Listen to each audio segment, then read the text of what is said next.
All right, we're good. All right, we back to part 2. We almost lost the data again for the third time. Oh, no. Okay. But I saved it that time. What I was saying was, remember when in the Bible where it says Jesus is talking about what his father says? My father says this, my father says that. Now, for all intents and purposes, Joseph was his father, his physical father. You're going to make some folks mad. I know. For all intents and purposes, Joseph was his physical father. However, we know God was his heavenly father, right? Well, since you want to go there, technically, because of Mary who she was, because she wasn't supposed to be having sex, Messy Mary was actually tempted. And because Joseph wasn't careful, because of what we know today, Joseph wasn't careful, and Joseph made a child. But to cover up the fact that it was Joseph, the innocent carpenter, and Mary, who was supposed to be saving herself, did something that was so natural because they were attracted to each other. They cut the story out about them sneaking off into the woods at night. Let's call it a thing. So yes, that is the spiritual father, but that is what happened. It was a relationship gone wrong. What I'm saying is, when Jesus was talking about God, he was talking about another lifetime. Okay. That was his lifetime before he came to earth. Okay. That's what I'm talking about. Okay. So, that's 2 lives right there. And in addition to that, those people that are in the Bible weren't the only people who was alive. There were people who were from China. There were a world full of people. That was a record from a specific area, specific time. You can't say that their lives and backgrounds and story does not exist just because it doesn't have the same story as it did when it happened, in Egypt. Mm-hmm. So in Egypt, in Israel, it was Jesus. In China and India, it was Buddha. What I'm saying, Buddha. What I'm saying is each area had their savior. Yeah, just like today. Just like today. We got the Antichrist. So you can't discredit somebody else's religion because they came from that area. Mm-hmm.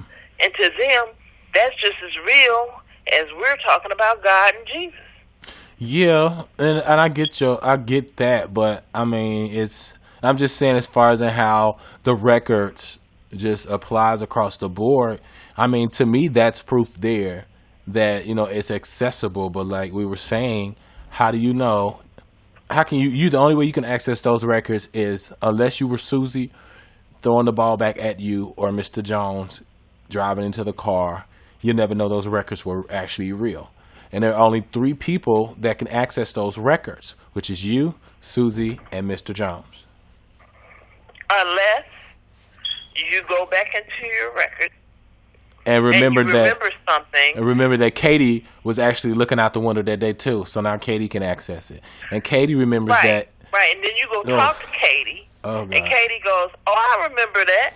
It was when Mrs. Pearl was actually just getting her newspaper, so now there's someone else that's a part of that record. Okay. Right. Because in every life there were other people. It wasn't just you. Yeah. Yeah. You know what I'm saying? Yeah. So does that? Even well, with that being said, then you were a frog. With that being said, then so does that make? Because people say that it's just a story. Well, but although it's one of the most famous books in the world, the Bible would be one record. Then it's many records. But the Bible, in the sense that we're talking, with everybody putting the story together. So the story that we put in place on here is whether you and I we're in that record. We're throwing the ball to Susie, and Susie can access the record, and you know Susie and Mr. Jones can access the record, and now we're talking to I forgot who I gave the other girl that name to, whatever the lady was that was sitting in the window, and then you know now she was saying Miss Pearl was getting a newspaper. So all of that is one story, but it's collective from other people accessing the record from the way they access the record through their own doorway. That's one Bible. That's one Bible. Through their own emotion. But that's one. You see what I'm saying? That's one record. That's all on the same day. You know what I'm saying? Of how it happened. So in that sense, it depends though. Check it. The lady in the mirror. If she was concentrating on the cake she was baking, she wasn't really paying attention to what was going on outside. She was just waiting for her cake.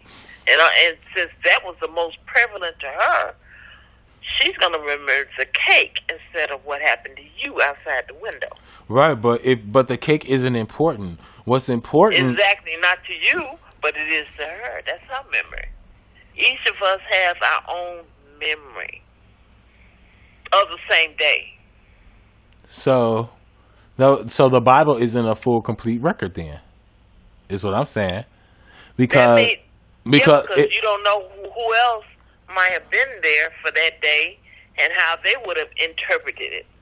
But the way the Bible is written is that on the accountability of how we just explained, like this record that we made up as far as in Susie and the Ball.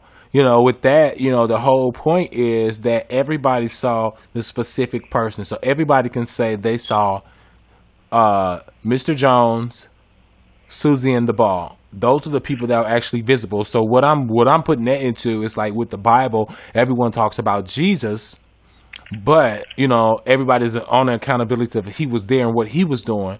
You know, not paying attention to the fact that I was able to see Jesus because you know as a part of this record, I was baking a cake. If I was paying attention to baking a cake, I wouldn't have seen Jesus. And if I was able to see Jesus, I wasn't really paying attention to what I was doing. You know, so does that, you know, it kind of just like, it makes a really big Kool-Aid of a mess. When they're talking about Jesus, it's in Matthew. Matthew wrote that book. Everybody wrote their own book. Luke got a book. Matthew got a book. John got... But like you were saying, the fact that we weren't there, you know, exactly. Yes, it's written, doesn't mean it happened. As they said it. Right. So, you know, that's what I'm saying. Like, as far as in the Bible, okay, it happened on the account of those people. It's up to us to personally believe that happened on their account. You know, not to saying it couldn't happen to us, but because it's so far back, it won't happen that way.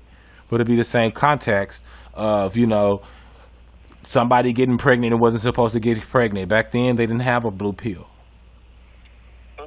So who's to say that, you know, she didn't, you know, get pregnant like that and then, you know, say it was a gift and I have to keep my gift. That happens like today or whatnot. So, you know, it just kind of, I don't know, it just leads you into like a whole different space because we can say it didn't happen because we weren't there. But that record was accessed and recorded. Because that's how that particular writer saw it. And that's why they say you can't prove it scientifically. You can only, you know, prove it by the events that occurred. I see why they say you can't. Because until this happened to us, like just now, in the beginning of the first half, I wouldn't have believed it happened, but it was so crazy that it did. And it just makes you think. It's kind of one of those things that just, if you think about it too hard, you'll go crazy. Right.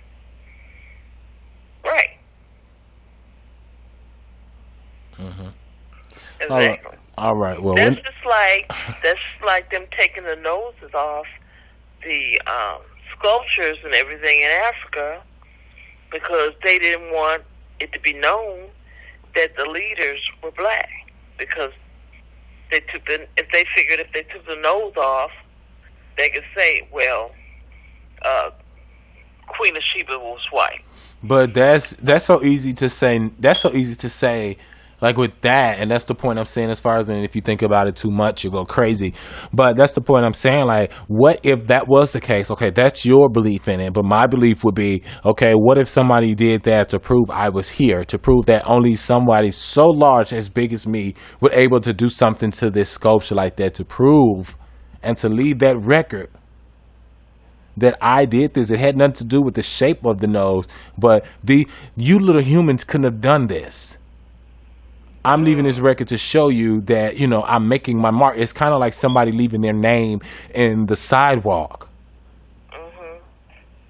You know, so even, you know, it's a receipt that something was so big, like even with the pyramids. And how long will a receipt last? Right. And their receipts lasted. That although that receipt is there, as far as in with the Sphinx, as you see, as far as in your belief, you know, because there's nothing to actually show the physical being that was able to tear the nose off of that, because the way that it's torn off of it and the way that it was built, you know, I don't think no one would just allow it to be defaced. And I know they say it was from like war and stuff, and not to show them that. Yeah, there was wars and people who didn't want, you know, the kings who were kings to be king. So it was a lot of turmoil. Yeah, but I'm saying, what if it was like one of those giant beings? Like they say, a lot of that stuff came from the Anunnaki, and the Anunnaki were like the huge aliens. And what if the last Anunnaki knocked the nose off the Sphinx, because they were the ones that said, that gave the Africans the information and the knowledge to be able to build those great things, because they brought them from another world. And what if the last Anunnaki knocked the nose off the Sphinx to let them know that it was something so much greater than these humans, in which I brought the information down too. It's so many, you know, greater than these humans, just to show that, you know, it was a large being that did this, you know, and then they blamed it on war. That makes me think about, you know what that makes me think about? Them saying giants didn't exist, but then they're finding giant bones. Yeah. There's receipts. Yeah, and that's what I'm saying. As far as in of a giant that had 3 eyes, one in the middle of his head, and his regular 2. Yeah, and then they blamed it on war to cover up the fact that, you know, we did this. So I mean, receipts are receipts, but, you know, accessing that memory, accessing like the Akashic Records, I guess you just really have to be there in order to really understand. You have to be a part of that record in order for that record to be real. So yeah, it takes you to like different dimensions, and you can search and search and search and search, and we can search forever, and it would take us to God knows when. But, you know, it's really like, it's a really good feeling to be able to go into it and have that proof. And, you know, I thank you for, you know, accessing that and creating this record with me. And again, this is Paula. You can find her at LightOverDarkness 33. Yes, LightOverDarkness 33. All right, and I am Pharaoh K on Twitter. And that's PHAROAHK on Twitter, and Jay Merriweather on your other social media outlets. And you can find LightOverDarkness 33 and Jay Merriweather on Instagram and Facebook. And we're going to go ahead and close this one out. All right. All right.